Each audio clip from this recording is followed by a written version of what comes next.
We choose to go to the moon in this decade and do the other things, not because they are easy, but because they are hard. 3, 2, 1, 0. All engine running. Liftoff. We have a liftoff.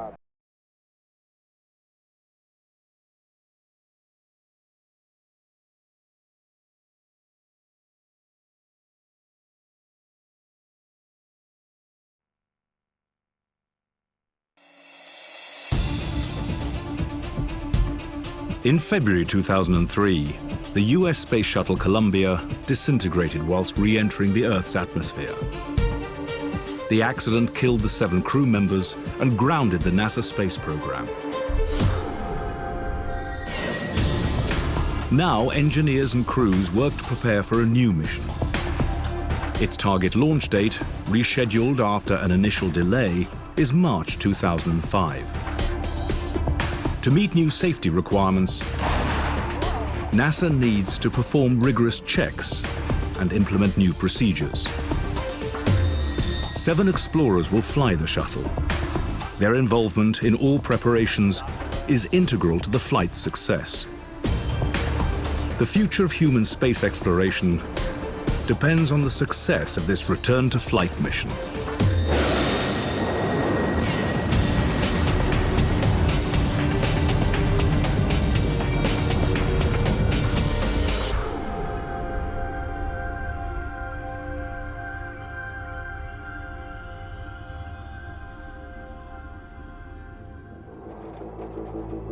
The 2003 shuttle disaster prompted the formation of the CABE, the Columbia Accident Investigation Board.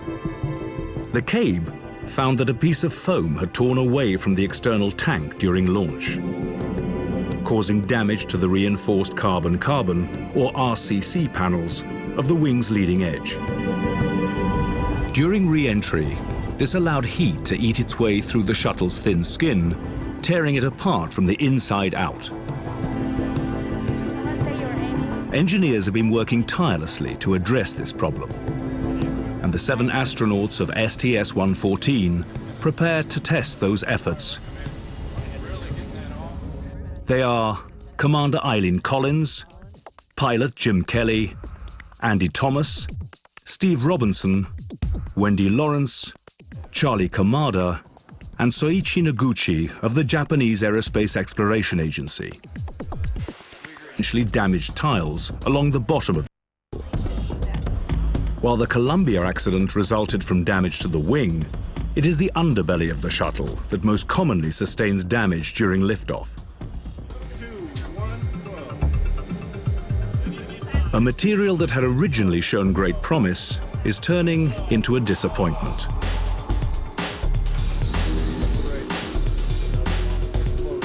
Tests have revealed that when the cork-like substance STA54, or goo, flows in a vacuum chamber, bubbles begin to form.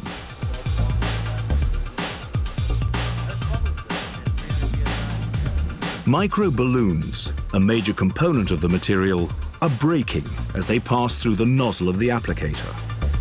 What we've been finding is that as they pass through, the dispensing components of the hardware that is associated with the applicator, that these microballoons are cracking or shearing, causing this bubbling phenomenon that we're seeing. A damaged tile filled with goo containing bubbles would be severely weakened. The hot gases of re-entry would be able to tunnel through the defects and reach the shuttle's aluminium skin. In the spring of 2004, Laura system in time for the STS-114 mission. The microballoon bursting issue, among other reasons that could be promoting bubbling, has brought us to a point where it could bring us to the verge of reformulation, which means that would put us out of the box for 114. And most definitely, all the work that we've done to date using this material as it is a very discouraging point for us to be at, having all the issues that we still are having with it. And that's what's driven me to want to have the Bailey think tank, is to totally think outside the box. It was only like 3.5 on this cutter. Laura's only rule is that the tile repair concept must not rely solely on the goo. Strip it out. What was the torque? Yeah, You wanted a 21.5 inch-pounds. It's only 8 to put it in. And then start using the tool. okay, but I push it in first and then Yeah, rotate. you can keep it lined up with the other hand. Tonight, the team is brainstorming with some unorthodox concepts. 12 or 14, and you'll be well seated. One in particular grabs Laura's attention. Okay, I'm 8. Okay, if I go, I'm just gonna go to 10. How about that? And whether you're trapping this stuff on and have a cookie cutter into there or whatever. This isn't going anywhere. No. So we can do that instead of the washer. Called an overlay, the concept is deceptively simple. Think square thing. Damage to the tile would first be filled with an insulation material. Then the site would be covered with another material capable of withstanding the 1,260-degree heat. Augers would be put directly into the tile itself to hold the cover in place during re-entry. Is the auger through the cloth yet? In effect, it would require an astronaut to create further damage to the tile. A radical idea. But every indication suggests the concept will work. Keep on forcing it through. I mean, push the cloth into the tile. Yeah, that's awesome. That's really good. I mean, it's still, even though you stripped it. It's still in there. But that could probably take a flight ride. Tonight, it was very open, free thinking, throwing things out here and there. I'd like to do some level of confidence testing, or as much as I can do, that makes sense. After the brainstorming session, the team also continues to work on the problem with the goo applicator. I envision it going all the way down. I envision it just capturing it in those little divots right there. The latest prototype is designed to give astronauts greater flexibility whilst working in large pressurized suits. But there is a danger that the new nozzle will create more problems than it solves. Well, no. We're suspecting that it will be a source of microballoon bursting. Edges and making turns like that are not so good for microballoons. So, And things that we didn't think would be a problem turned out to be problems, like just flowing over a rough surface. Made this stuff bubble like crazy. And it made no sense to anybody watching it that would do it. So, more mysteries to solve. The challenges are mounting in the attempt to find an effective method for tile repair. Are we ready at 200? But making repairs may not be the only solution. Is it possible to prevent the foam from tearing away from the external tank in the first place?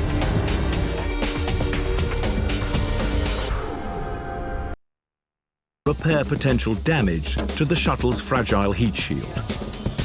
Although they are making progress, their hope is that in the wake of the Columbia tragedy, such repairs will never again be necessary. There is only one way that could happen. Making sure the foam doesn't come off the tank. I mean, that clearly is the one thing above all others that we have to do to fly safely. And it turns out that not a whole lot is known about foam in its structural capabilities. Engineers at the Michoud Assembly Facility in New Orleans focus on the area of foam that led to the Columbia disaster. This is a bipod spindle. It is one of two that serve as the forward attach points of the shuttle to the external tank. It was a piece of foam covering this area, weighing less than a kilo, that tore away and fatally struck Columbia's wing. Now, that threat must be eliminated.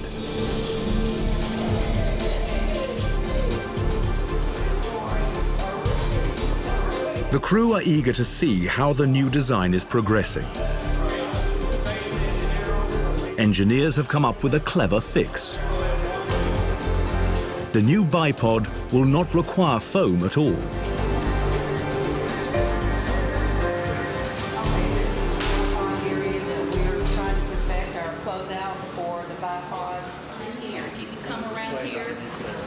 Okay, see where these wires are coming out?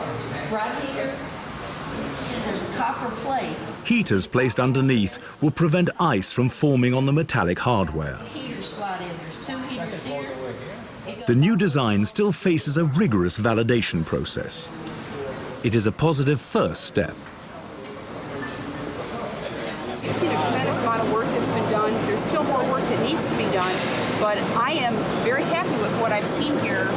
Progress, the long hours that have been put in, smart people that have come up with the right ideas on how to make the external tank and the shuttle system safer to fly. Other areas of the tank, like the intertank flange, also produce large amounts of debris. Here, where the liquid hydrogen and liquid oxygen tanks are bolted together, foam has ripped off during almost every shuttle launch. Foam from this area is being dissected. The analysis is turning up defects like voids and fractures that somehow cause the foam to weaken and pop off. So that was one of our significant challenges going into return to flight. We saw an area where we were losing foam, and we didn't have a clear understanding of exactly what the failure mechanism was and what contributed to that failure. While Neil and his team tackled the problem of foam coming off the external tank, engineer Laura Bailey and her team continue to work on tile repair. At the Neutral Buoyancy Lab, astronauts are eager to test the latest innovation. We are not quite sure if we know the exact materials to do the job, so we're testing a lot of different compositions, different materials, and that's one of the challenges. And I know it's going to take time, but we are getting there. Slowly getting there. Astronauts Steve Robinson and Soichi Noguchi continue to refine the spacewalk procedures for the repairs. Well, today we practiced doing an experiment, which is to repair tiles. Now, these aren't the real tiles on the bottom of the shuttle. We're going to take up previously damaged tiles that we keep down in the payload bay of the shuttle. And Soichi and I will come out of the airlock in the station with lots and lots of tools, find our way down to the payload bay, and do the repair operations. Okay, here we go. Much better. Hey, Wendy, if you want. Angela, Claire, go ahead. Yeah, I need out of the bay and forward. Wendy Lawrence will be one of the astronauts operating the robotic arm. Okay, out of the bay, 3 feet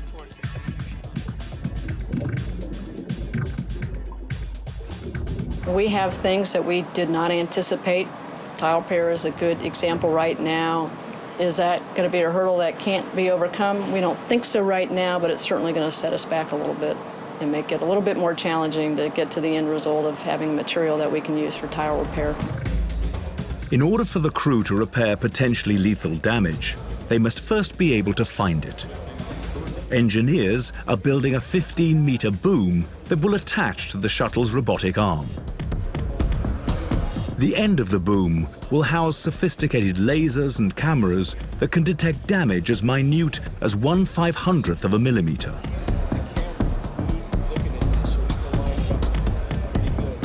Once in orbit, Andy Thomas will operate the new hardware. Yeah, the plate comes. There will be no room for error. This has never been done before on a flight. So the idea is that we will pick this boom up out of the payload bay on flight day 2 on the end of a robotic arm, and it has sensor suites on the end of it, which we'll use to survey the leading edges of the wings and the nose cap and the critical areas of the orbiter to make sure that there's been no damage. It's not an easy thing to do because you've got to move it with a certain amount of precision. You've got to keep it close enough to the structure that you can see potential damage sites, but far enough away from the structure that you're not going to become a potential damage site. It's pretty ambitious, actually, because it's a lot of very sophisticated operations with a robotic arm, flying the arm around. It's challenging. Astronauts and engineers have found other clever but dangerous ways to inspect the shuttle for damage. One involves the space station. Flight day 3 is when we rendezvous with station. When we get to about 600 feet away, we're actually going to set up a maneuver where we do a complete flip, and we're on our back. They're going to be taking pictures of the entire underside of the shuttle, and that's to check out all the tile. Once we get done with the flip and come all the way around, then we'll go and do our normal docking into the front of station.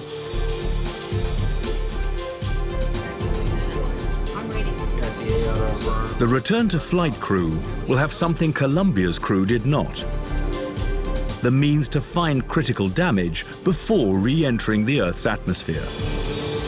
But efforts to prevent that damage from happening in the first place are far from complete.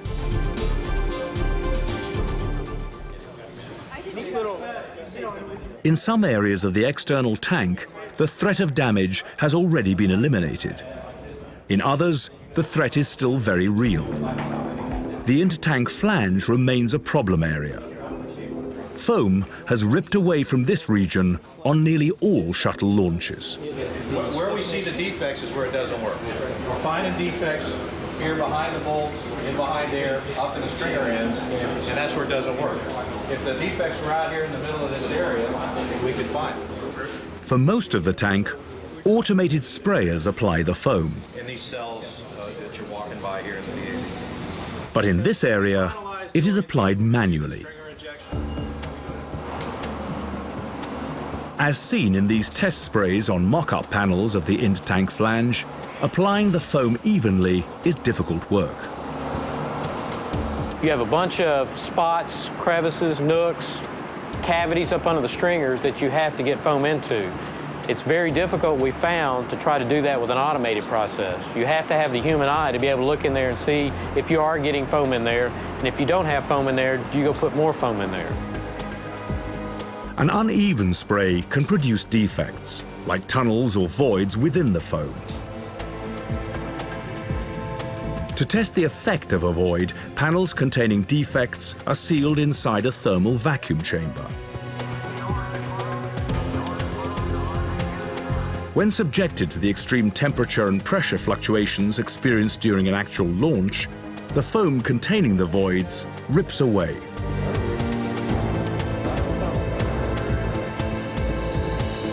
Voids are bad, especially in this area, because they can cause, by themselves, increased pressurization within the foam. When a void is formed, it traps the atmosphere that's around us, but when we go up into space, the pressure is much lower. That pressure can act on the foam and cause it to come out. 5, 6, 7, 8, 9, go! Technicians are working to develop new manual spray application techniques that hopefully will prevent voids. Altering the way in which the foam is applied is showing progress. After the foam has set, the test sprays are dissected and scrutinized.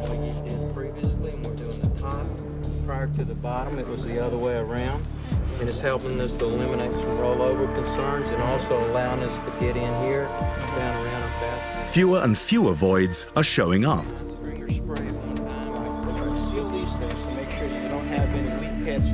But hundreds more tests will have to be performed before program managers are confident the problem has been solved. There are threats other than the foam looming on the horizon. Threats that cannot be solved by engineering.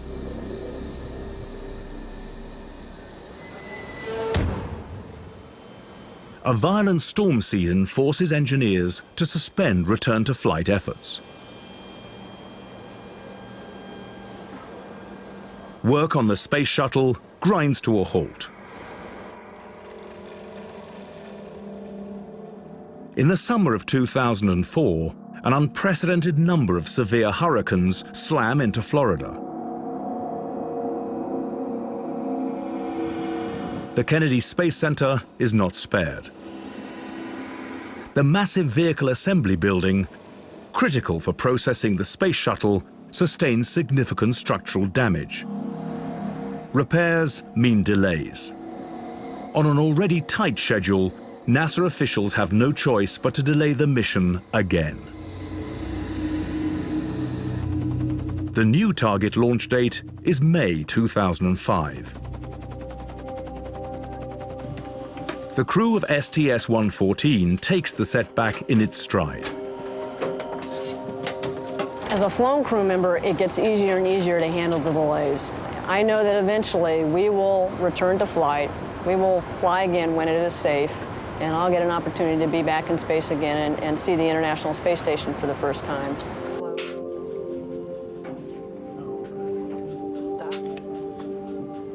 None of these challenges are impossible.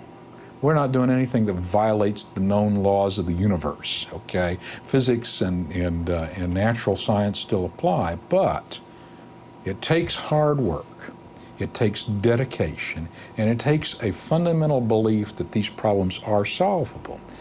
There may come a day when there's an insolvable problem and we're just stuck, and that's it. But we are a long way from declaring defeat. Okay, we're going again. Okay, three, get bolt three again. One more time. The overwrap, the most promising candidate for repairing large-scale damage to the shuttle's wing leading edge panels, is presenting problems.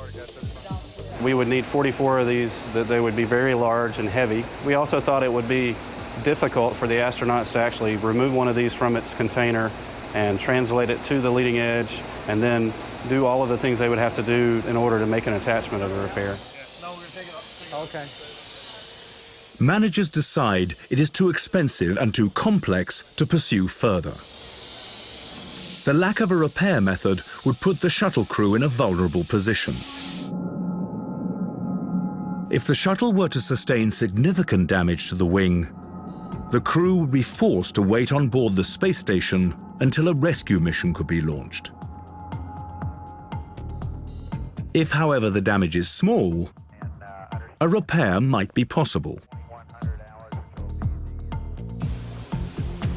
Engineers have been working to develop ways to repair the RCC, or reinforced carbon-carbon, the heat shield tiles on the nose and wing leading edge of the shuttle. Options like the plug, designed for repairing smaller holes in the wing, continue to show progress. Kevin Rivers now leads that effort. We think we can repair a damaged site as large as a 4-inch diameter hole and prevent the hot gases from flowing into the leading edge and perform what structural functions it has to perform.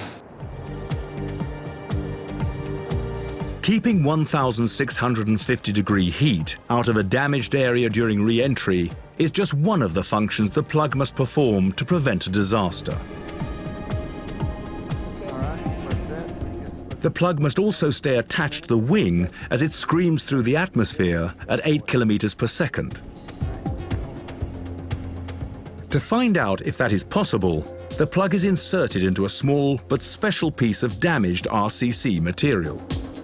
We have a piece of RCC that was obtained from Columbia, salvaged from the wreckage. We have simulated a hole in that piece of RCC, and we are attaching our plug as the astronauts would any hole in space.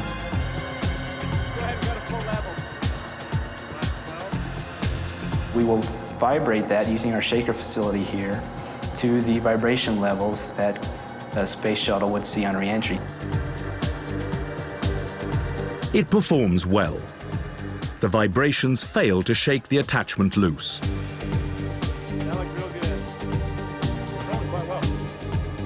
But engineers are not ready to call it a success, at least not yet.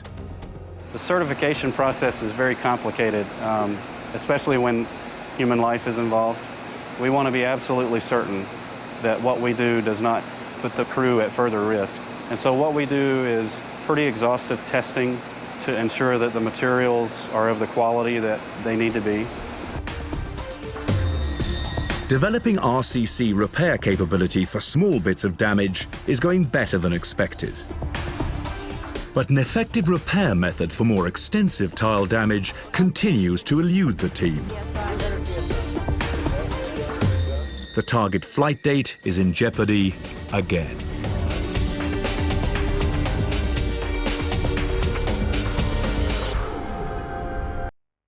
In May 2005. They are under intense pressure to develop a method for the shuttle astronauts to repair damaged shuttle tiles whilst in orbit. This is the prototype gun we want to put in HPV. Laura Bailey and her team have traveled to Denver, Colorado, where the tile repair material, called goo, is made. Then that means I have to completely purge 90 cubic inches out of here. The goo has been problematic. Bubbles continue to form when it is dispensed in a vacuum chamber. In space, these bubbles would compromise any repairs.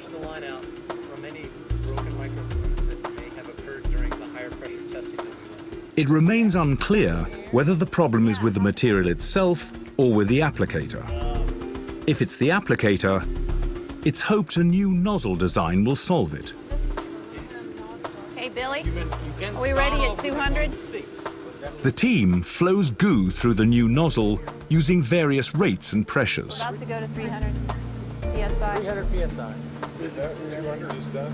This is 200. They hope to identify a range of flow rates that will not cause bubbles and still allow the goo to stick to damaged tiles in space. Yeah. Such a capability would give astronauts flexibility when working with the difficult material. They conduct test after test. We need to take it to 0.1. The mood in the room takes an abrupt turn. That's what matters. I disagree because of the fundamentals of what we're doing here, Bob. We have been saying all along that our range at the gun is going to be between 1 and 200 PSI, period. And that is why I even started this variable PSI thing in the first place. That's what drove this test, to be even like this, okay? Early test results are not encouraging. Bubbles continue to form. Hey, Tim, can I get some quick look flow rates from our last test set? I had hoped that the variable flow rate design would show that it wouldn't bubble. We've seen discrete pressures with bubbling. And this is a bubbling phenomenon that's occurring like within a minute, 2 minutes, maybe 10 minutes, 15 minutes, or even longer later. And we had checked to see if that would be a result of some of our test configuration, but it hasn't shown to be so. Despite the continuing tile repair problems, significant progress is being made in other areas. Engineers are finding that they can keep large pieces of insulating foam from falling off the external tank. New techniques for applying foam to the intertank flange are preventing dangerous voids from forming. Since the STS-107 investigation, we found that the stringers, in combination with having to fill the pocket next to the stringers, made for a very difficult spray process, and that was due to the geometry that you were having to deal with. Instead of doing the bottom half of the flange first, we're doing the top half. Instead of having another inch of foam in this location that we're having to spray over, now we can get down lower and get better angle to get better coverage in this location. After months of effort, one of the most important return-to-flight requirements appears to have been solved. We have had a 100% success rate for integrity of the foam. In other words, we've had no divoting, no foam loss, and no external cracks to the surface either. It seems the problems that led to the Columbia accident have been fixed. Now, the newly designed external tank is ready to fly.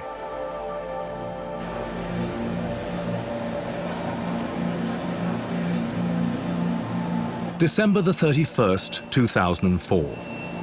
The tank is unveiled to the world. Now it begins a week-long journey. A barge will carry it from New Orleans to the Kennedy Space Center in Florida, a 900-kilometer journey. There is no turning back. So we fixed the tank, or at least we think we fixed it. The only way to test is to go fly it. We can do small tests on individual parts, but the only full-up test that we can do is to go fly it. But other equally important return-to-flight requirements remain unfinished. Until engineers can come up with a viable tile and reinforced carbon-carbon or RCC repair option, the shuttle will remain grounded.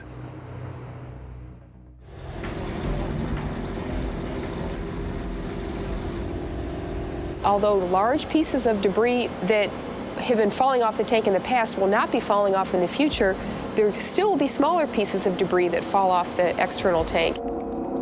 Small pieces of foam weighing less than 30 grams can create cracks in the coating of the wing's leading edge. Damage no bigger than a fingernail could bring down the shuttle. Efforts to develop a way to fix tiny but lethal cracks have intensified. So pretty much assume that both backup guns are at that tap. So you can go ahead and open up drawer 6 and pull out gun number 3. There isn't much time left before launch to perfect the material and sort out all the spacewalk procedures. Today, engineers are experimenting with one of the more promising crack repair candidates. And that's 30 seconds. Danny, it looks like that was pretty easy for you. You ready? Inside a massive vacuum chamber, astronauts practice applying the putty-like material to damaged pieces of RCC. The substance must be applied to the cracks using a small caulking gun. Before re-entry, the material needs to be flush with the wing's surface. Astronauts will use a putty knife to ensure it is smooth. Engineering the material to withstand 1,650-degree heat continues to be a challenge. I believe we will be able to solve this problem. We will be able to carry a repair kit to orbit so astronauts would be able, in a critical situation, go out and repair a leading edge and hopefully tiles. Those working on tile repair are facing their own problems. It's half the size of my finger width already, and that means I can actuate it with ease. Despite several modifications, the applicator continues to produce bubbles when dispensing the goo through the mixing elements in the nozzle. With just months to go until the May 2005 launch, Laura Bailey and her team are forced to explore different repair concepts. We have all put in a great deal of effort on the other concept. It'll be a little bit interesting letting go of the old and moving on to the new.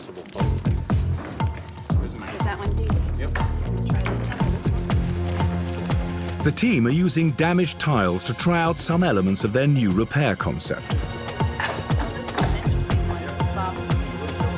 They're trying to sort out how best to package an insulation material that can be put directly into the damage. The idea is to then cover the area with a flexible heat-resistant overlay capable of surviving re-entry. I have a model which shows essentially a cross-section of the substrate of the tile, and down here we have the aluminum, which represents the skin of the orbiter. And you have the tile and the radiant heat barrier. It's fluffy, kind of like cotton or cotton candy, and then you just cover it with a composite material. And the idea is you auger with a small fastener directly into the substrate, and it holds the entire sandwich together. I like this right here. This looks good. The concept has progressed rapidly.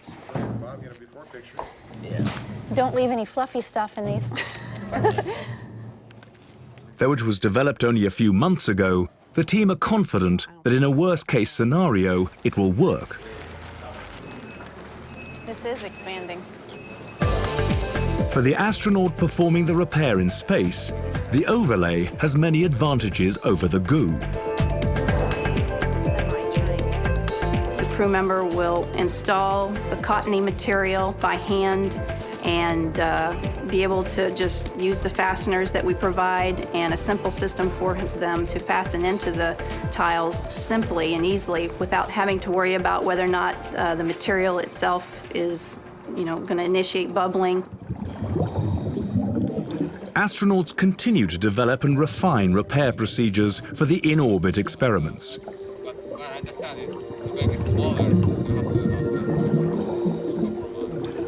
In the event of actual damage to the shuttle's heat shield, it remains uncertain if any of the candidates will be used. The problem with the tile repair and the RCC repair is that it's not really ready for prime time yet. There's a lot of science that needs to be done, and I think we were really putting the cart before the horse and trying to implement a technique that hadn't had that basic science done. The mission will test more than newly developed technologies. It will also put NASA's post-Columbia management culture to the test. At Mission Control, the flight team that will oversee STS-114 are in the midst of a simulation. This is one of many dress rehearsals for the real thing. And as in a real mission, anything can go wrong. In a back room, engineers and technicians design and create failures that might occur during the mission. Haven't checked the circuit breakers. So I haven't heard that discussion yet. They then throw the dilemmas at the unsuspecting team in Mission Control. The goal is to see how flight controllers deal with emergencies in real time. But we create these things without anyone else knowing. We come to the simulation like today, we input the failures. No one on console knows what's coming, so they're totally surprised. They don't know when the next failure is going to happen or what it's going to be. As things start to go wrong, the team in Mission Control scramble to find solutions. We saw the same signature as you did on the KU stove. We'd like to look at it a little further. You can pull out the mount, but we'd like you to stand by. Today, they're dealing with small fires, faulty communication equipment, and bad weather that might prevent the shuttle crew coming home on schedule. So let me just make sure I understood. As part of the mock-up simulation, mission managers and engineers are assembled behind closed doors. They must quickly assess the situations, discuss concerns, and weigh up various options. In NASA's pre-Columbia culture, not all options and concerns were taken into account. Changing that mindset is now considered as important as preventing foam debris from coming off the tank. I actually think the most critical aspect of 114 in my mind doesn't have much to do with the flight itself. It has to do with the way NASA's changed their culture and reacted to it. We weren't real good at taking the minority position. The new organizational process seems to be working, at least in simulations. The challenge is to remain vigilant. Do we have cultural things we need to be aware of that might, over time, push us down the path of accepting risks that maybe we shouldn't be taking? It's possible. You do need to continue to remind yourself that we are good at something that's very, very dangerous, and being good at it and being bulletproof are wildly different propositions. But I'm damn proud of the fact that you give us a challenge and we will go solve the problem. NASA is still working on a method of repairing tiles or wing leading edge damage, and there's many options out there, but we haven't at this point in time selected which ones of those that we'd be flying, and we haven't completed the testing yet. Work on the means to fix a damaged heat shield has progressed further than many thought possible. Still, none of the options will be certified for an actual repair in time for the launch. The crew are not concerned. If you can really improve the engineering of the tank and the application of the foam to the tank, then you can raise your confidence level that you're not going to have foam come off. So from my own personal perspective, if we do not fly something that demonstrates tile repair and RCC repair, I don't think that should stop us from flying. In fact, I think it's really important that we do get back flying, even if we don't have that. Some repair capabilities will be demonstrated during mission experiments. The question is, which ones will have advanced far enough for testing in orbit? Laura Bailey and her team have been given the answer. Okay, now, the very shiny spot you're seeing is a tool mark at the bottom of it. See what I'm saying? The goo applicator will be one of the options to fly on board STS-114. You'll find where you were. But it will only be used as a last resort. The applicator and all the ancillary tools that go with it will fly on STS-114, but it will be in a capacity of insurance in the event that we have no way of returning our crew to space station, so the safe haven option would be out. Now that's a challenge. You definitely stick one brick. I think that The team's alternative tile repair concept, the overlay, will also be on board Discovery. Well, the thing of it is I'm trying to see how gentle I have to put it in order to not damage more tile, too. I feel very privileged to be a part of this effort and honored. And it has been a very, very long, difficult run, I'd say, for a number of us. Not just workload and stress-wise, but emotionally. And so it has taxed us in every area, probably. But I wouldn't trade it for anything in the world. All of the pieces are finally falling into place. The first space shuttle mission since the Columbia accident will soon be underway.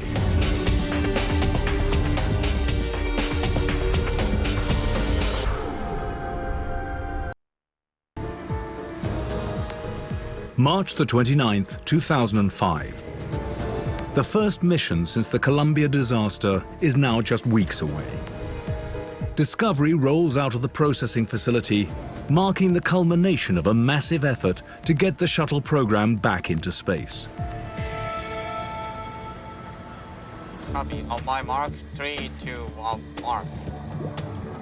At the Johnson Space Center in Texas, the crew of STS-114 are continuing their training. We're going to do the third one also, Andy, for the RCC. The procedures for tile and RCC repair techniques in space are almost complete.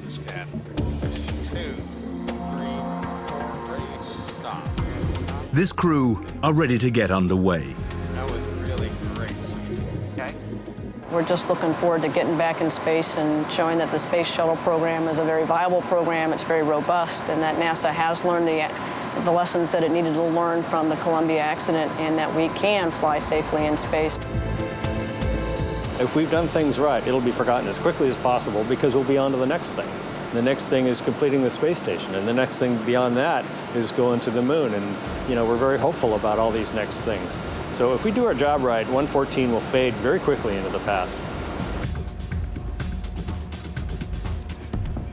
Inside the 160-meter-high vehicle assembly building, the shuttle Discovery is lifted. It will soon be joined to the newly designed external tank and solid rocket boosters that will carry it into orbit.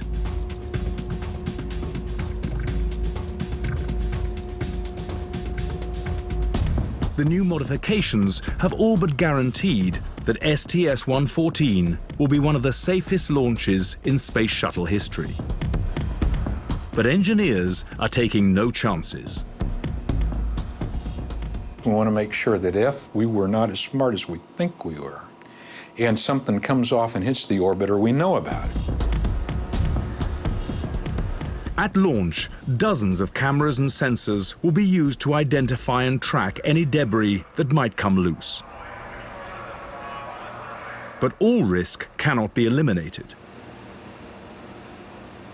There's probably things out there that we don't know about, but of what we know about, we are informed enough to say, hey, we think spaceflight is important. It is never, ever going to be risk-free, but we feel comfortable enough at this point in time that we're ready to go.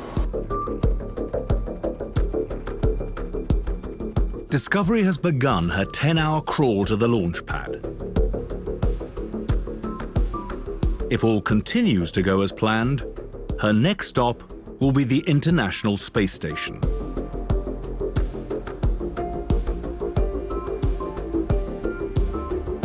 The exploration of the universe is like this Olympic torch relay where each of us in our turn gets a chance to carry the torch for our prescribed path for a season.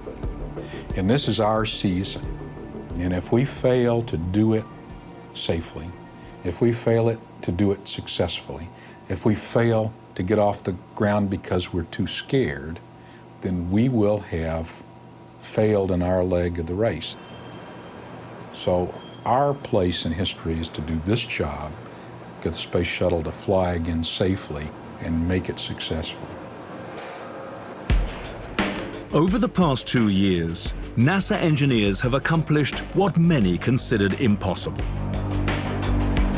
They have fixed the external tank Astronauts can now inspect the shuttle's heat shield for critical damage. They will have the ability to repair that damage before re-entering the Earth's atmosphere. Now, the 7 astronauts of STS-114 will spend 12 days in space making sure the new technologies work. They will be 12 of the most important days in NASA history. The world will be watching.